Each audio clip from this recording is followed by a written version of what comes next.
Hi, my name is Eve Rodsky, author of the book Fair Play. Today's Equal Pay Day, as you know, and I want to thank Ladies Get Paid and Indeed for having me speak today about the last frontier of feminism, ironically, in the place closest to us, our homes. And I'm going to speak to you today about how our homes affect the thing that we're all talking about today, which is women's economic empowerment. So I want to start with a story that actually happened 9 years ago, but I think is still relevant today. It was a Saturday morning. I was with 9 of my closest friends on a breast cancer march. We were covered in pink, glitter leggings, and we were holding signs that said things like, not just a women's problem, courage, strength, and power. We were having a really empowered morning all together. It felt like a true girlfriend's getaway. That is, until noon, where we all became the reverse Cinderella and we turned into pumpkins. Because our partners and other women that came in to help our partners started to text us. When is the babysitter coming? What's the address of the birthday party? Where did you put Hudson's soccer bag? And finally, my favorite text by noon was my friend Kate's partner, do the kids need to eat lunch? And so why this is resonant is because of the response of all of these amazing, powerful women that use their voices in other realms, but didn't use it this day. Every single one of the women I was with looked at me and said, Eve, I can't go to lunch with you because I left my partner with too much to do.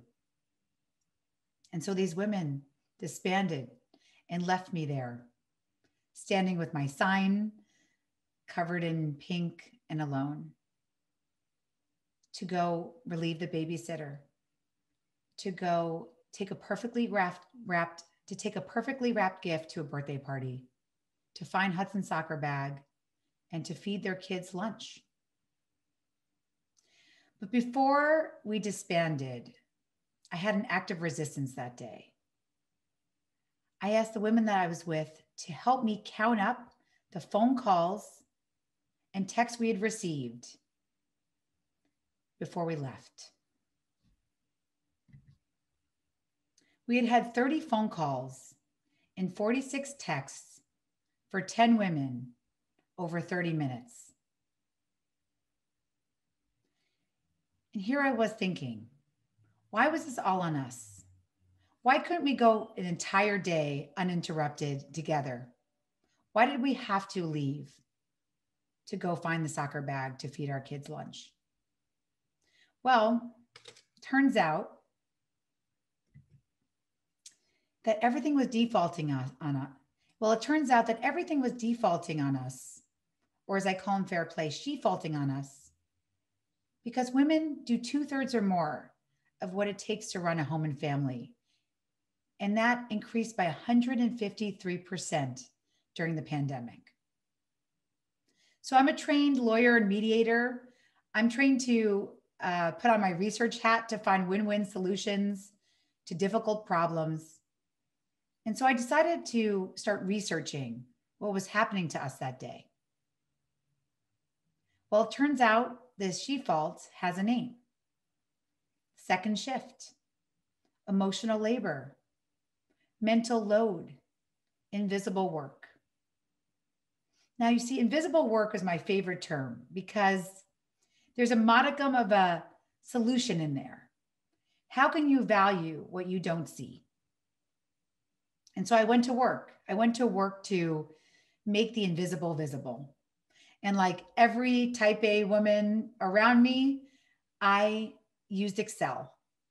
I started a spreadsheet called The Shit I Do. I called all those women from the breast cancer march and friends of their friends to say, what do you do for your partner and kids that may be invisible, that may take more than 2 minutes of your time? And I started to write it down. And over 9 months, I had a growing spreadsheet with things like making school lunches, 10 minutes, going to the dentist appointment, an hour, logging on to a school form portal. Now that takes our entire lifetime. And the spreadsheet kept growing and growing. Friends I didn't even know, new friends, acquaintances were weighing in with things like, Eve, you forgot Elf on the Shelf. That's 20 nights times 20 minutes. Okay, Elf on the Shelf. You forgot sunscreen. Yes, you have 2 minutes to apply, but 30 minutes for the chase. And so here's just a sampling of what that spreadsheet looked like.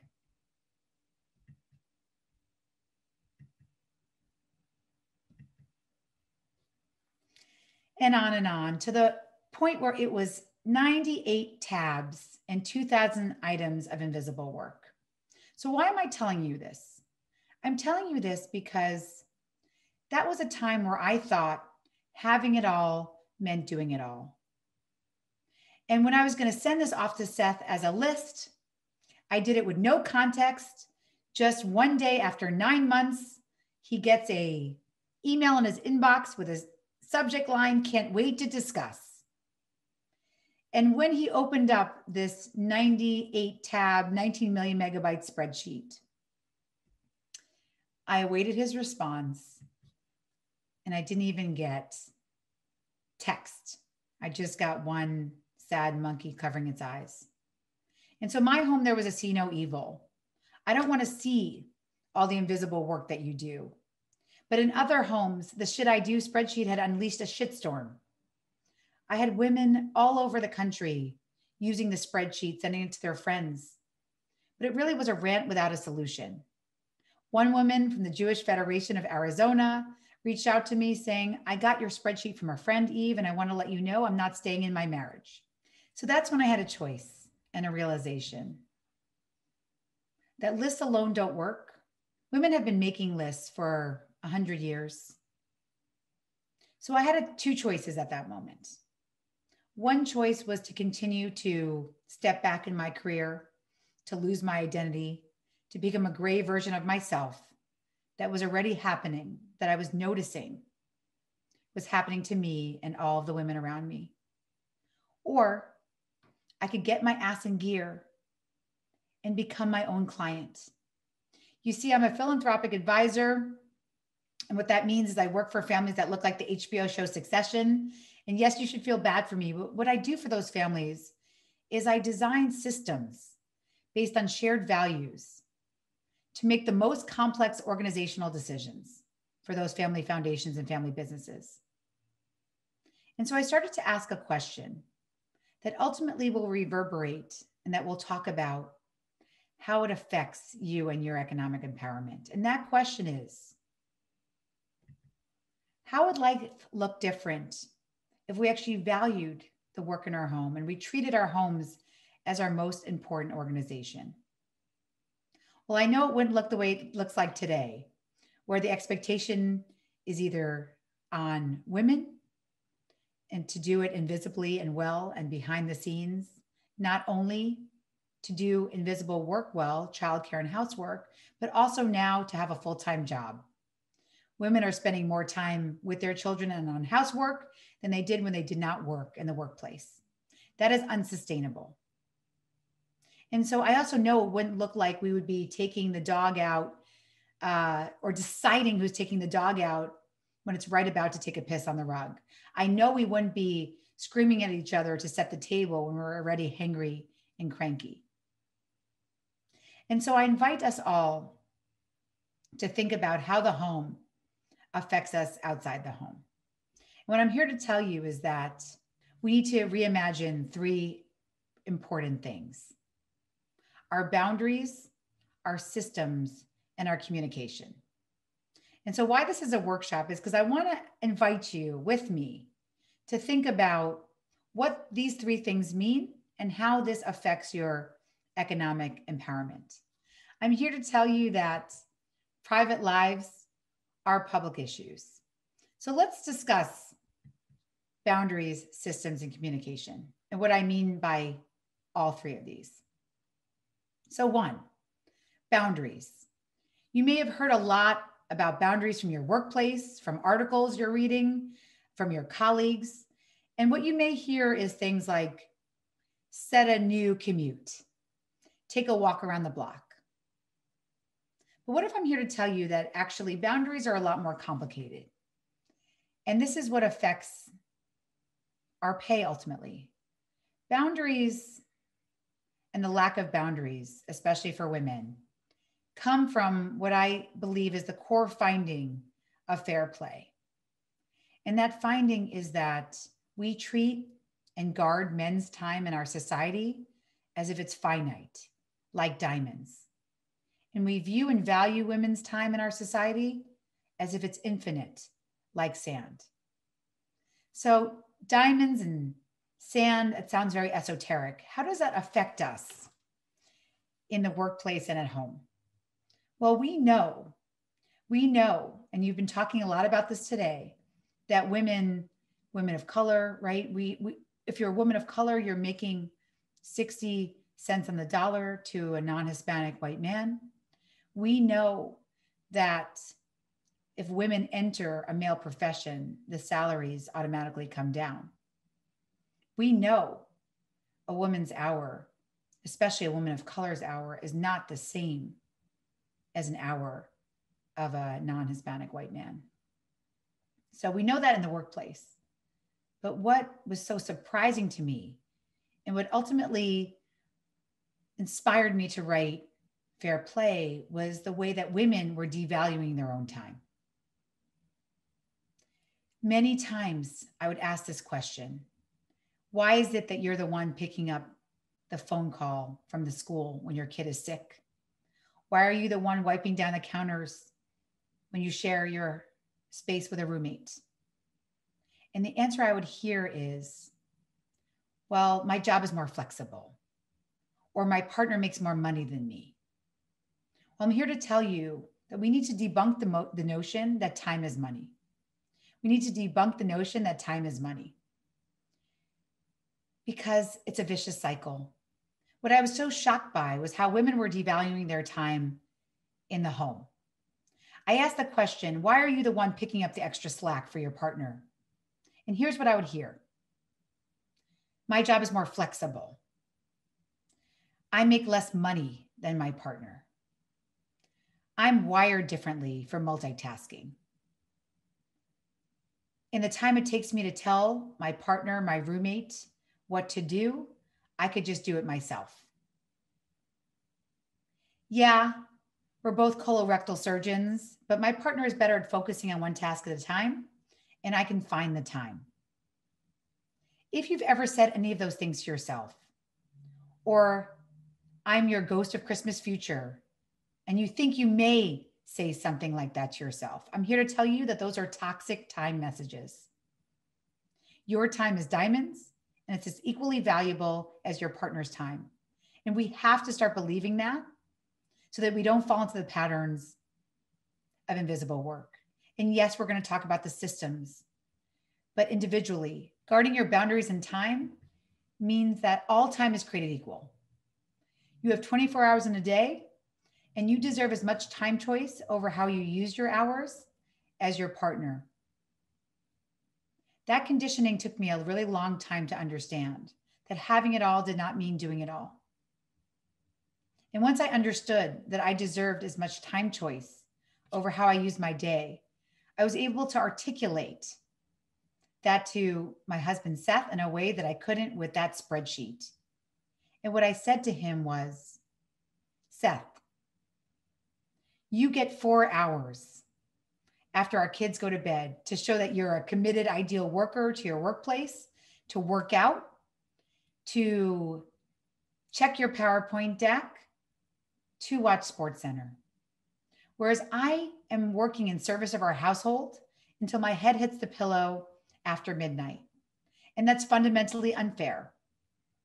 I want as much time choice over how I use my day as you do, because that's going to help me not burn out. It's going to help me be vibrant in my career. And I need for us to start looking and treating our home as our most important organization with some respect and rigor for the work that we do in the home. And so what I'm here to tell you is that boundaries is not a walk around the block. It's an understanding that your time is as valuable as your partner's, and you deserve as much time choice over how you use your day. Now let's move on to systems. One of my favorite questions I asked in 17 countries to couples, whether it's hetero cisgender couples or LGBTQIA couples, or even roommates, was how did mustard get in your refrigerator? And here's what I would hear. My second son, Johnny, likes mustard on his protein, otherwise he chokes. And I knew that. I knew that term from the workplace. That's conception. And then I would hear, yeah, and then I monitor that mustard for when it's running low. And I put it on a grocery list with every single thing else I need for the week. And I get stakeholder buy-in from my family about what they need. I knew that phase. That's called planning. And finally, I would hear, especially in hetero cisgender relationships, yeah, and then my partner, my husband goes to the store to go pick up the yellow mustard, and he brings home spicy Dijon every freaking time. And Eve, you want me to trust my partner with my living will? You want me to give up control over items in the household? Well, how can I do that when my partner can't even bring home the right type of mustard? And so as a mediator, I'm here to tell you that the presenting problem is not always the real problem. And so this is not about mustard or who's bringing home Hudson's soccer bag. This is about accountability and trust, and how the home, when you move from having a helper to a partner to someone who owns the cognitive labor, the conception and planning with you, is a way to free up your mental load and to allow you to have a less encumbered mind. I call that CPE. And when we recognize that the cognitive labor, the invisible, very behind the scenes conception and planning is what women are still holding. And I'm not just the only one to tell you that from my research. The science backs me up. That conception and planning and execution, when you keep it together, when you can have a system for your home that brings in an ownership mindset, everything can change. And that way, you're much more likely to stay and thrive in the workforce. Now, finally, communication. One of the biggest hurdles I saw for women, whether it's asking for a raise or asking for a true partner in the home, was this idea that we don't have permission to be unavailable from our roles. We don't have permission to use our voice to ask for what we need. And so the idea of communication is a really big piece to how we talk about and think about not only our domestic life, but our economic empowerment. Because we do need to ask for what we need. Doesn't mean we'll always get it, because those are the systemic barriers I'll talk about next. But it means that at least we can feel that we have agency over our own lives. I want to address 3 things about communication as a mediator that work in the workplace and that work at home. One is to recognize your own communication vulnerabilities. We all have communication vulnerabilities, and often that means that we say we don't want to communicate about domestic life because it's too triggering. We can't communicate about hard things at work because it's too hard. So what I'm here to tell you is that you may not think you're communicating. I spoke to a woman who's an executive at a high-powered company who said to me that she can't communicate with her partner about domestic life. It's too triggering. But then she told me 20 minutes later, unironically, that every time her husband leaves the wet clothes in the dryer, she dumps it on his pillow. There's a Facebook forum of 27,000 women that's called Why I Hate My Husband During COVID and My Kids. I reached out to a woman who posted that if her husband died during COVID, it would be because of her, not the disease. We are already communicating about domestic life. And that's extremely important because those patterns also affect how we communicate in the workplace. So number 1, recognize our vulnerabilities, which often are that we don't communicate. We don't feel like we can communicate about hard things because they are triggering. Number 2, recognize that often we result in feedback in the moment because we are avoiding, and then finally things boil over and we have to talk about them. And so what do we do if I say to you that I'd like you to avoid feedback in the moment. Well, then number 3 is we have to start treating communication as a practice, a ritual, whether it's with our partner, a 10-minute a night check-in that Seth and I do, or with our manager, where we say, yes, the staff meeting is great, but I'd love just 10 minutes a week to make sure we're on the same page. That frequency is going to help us and help me help you.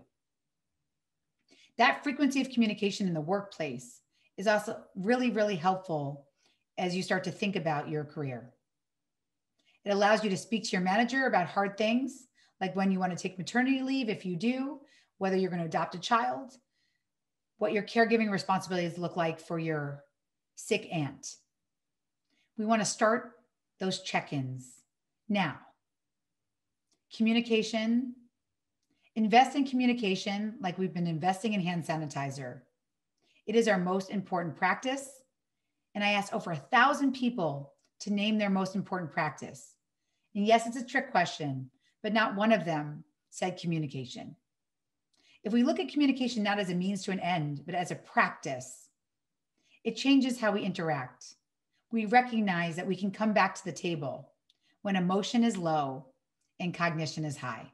So before we get into the political, because private lives are public issues, as I said to you earlier, I want to recognize that we're here to celebrate all family structures while recognizing the limits of living in a heteronormative centered culture.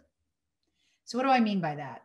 What I mean is that what keeps me up at night is that 70% of the 1% of men in this country who lead us in business and in government have the most traditional family structure imaginable. They have stay-at-home wives. And so how do we get that lived experience to center the rest of us who don't have that lived experience of having that ideal worker where I can sit in a seat for 12 hours and have no boundaries because I have no caregiving responsibilities or minimal caregiving responsibilities because someone else is handling it off screen for me. So while it keeps me up at night, that statistic of the 70% of men and our 1% being in the most traditional family structure imaginable, having a stay-at-home wife, why that matters is the 2 biggest hurdles against women.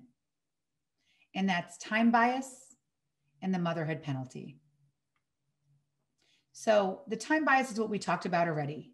The idea that women's time is infinite and that we're going to use it spending time on caregiving. What that also means is that women are on average 3 times or more as likely to be asked to do non-promotable tasks. Women are also asked to run employee resource groups. Women are often asked to do office housework. These non-promotable tasks often stem from this idea that we have more time, that we don't want to bother men with things like ordering the office birthday cake. So that is not on you. And again, part of a boundary is recognizing that there will be time bias against you in the workplace that stems from a lot of the time bias and conditioning that we've talked about already that came from the home. Number 2, the motherhood penalty. We've talked about this today. The motherhood penalty is a penalty where women lose 5 to 10% of their wages for every child they bring into the world. And it's a complicated issue because parity doesn't solve it. Having women in the top echelons of leadership does not solve it. I call this parity plus, where we want to move to a world, and we'll talk about that next, for parity and policies plus to practice and culture that will change the game for women. But until then, we're here to recognize that we're not here to fix women. As my good friend Michelle King says, we're here to fix workplaces. And the motherhood penalty stems from invisible work. It stems from the fact that we are perceived as doing more caregiving and housework than our partners. And yes, we have seen that. It is not inevitable, as some people have written during the pandemic, it is not inevitable that women will shoulder more housework and childcare and now homeschooling for our children. It is inevitable.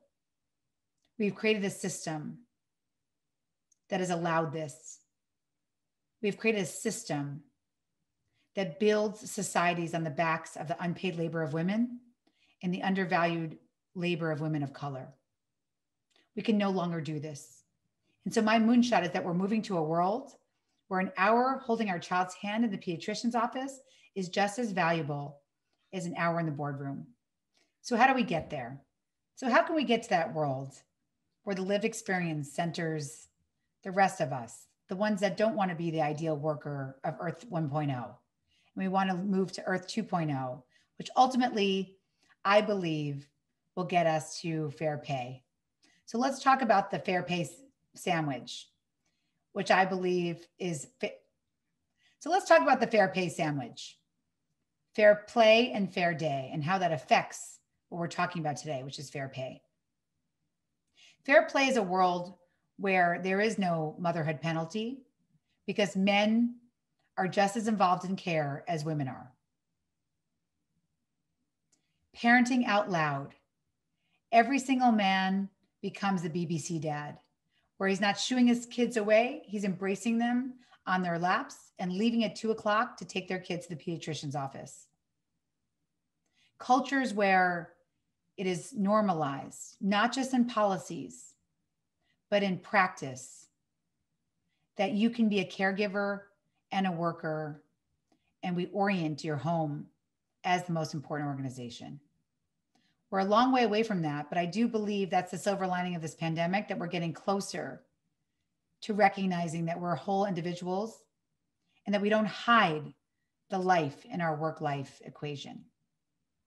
Fair day. Fair day is all of those policies and practices and culture that can get us to a place of parenting out loud. And I call that predictability and flexibility. And so when you're looking for a job or thinking about your workplace culture, I want you to decide,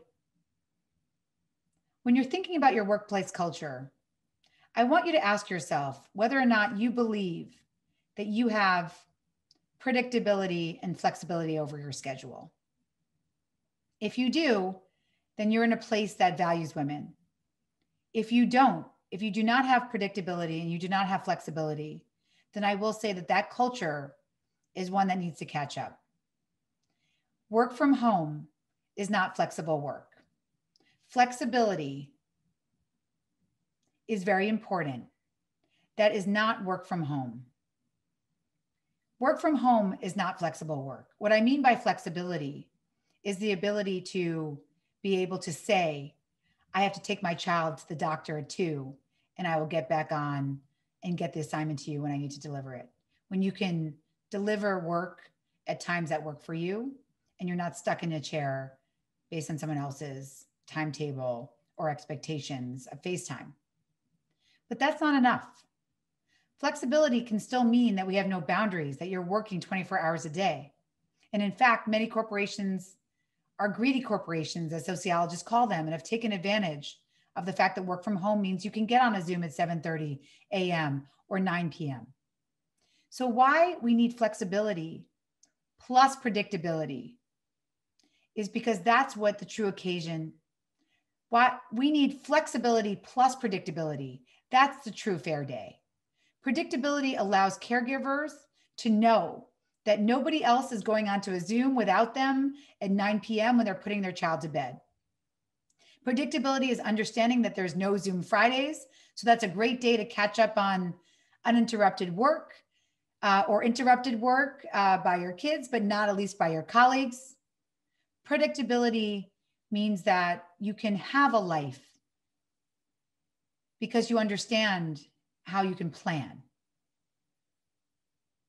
So how does that affect fair pay? Well, if we parent out loud and we have a culture that values caregiving, and we have a fair day of predictability and flexibility, ultimately what that will mean is that women are not only seen as the people in the office who have infinite time, or the people in the office who are penalized for their caregiving and housework responsibilities. So I want to leave you with an executive who changed the culture for their corporation and sent me a thank you note from an unlikely source. His children. I love you so much because you take care of me and Sam, and when we go to the doctor, you hold our hands. I love you so much more than you know. It's time to start recognizing that our time is diamonds. It's time to invite men into the home.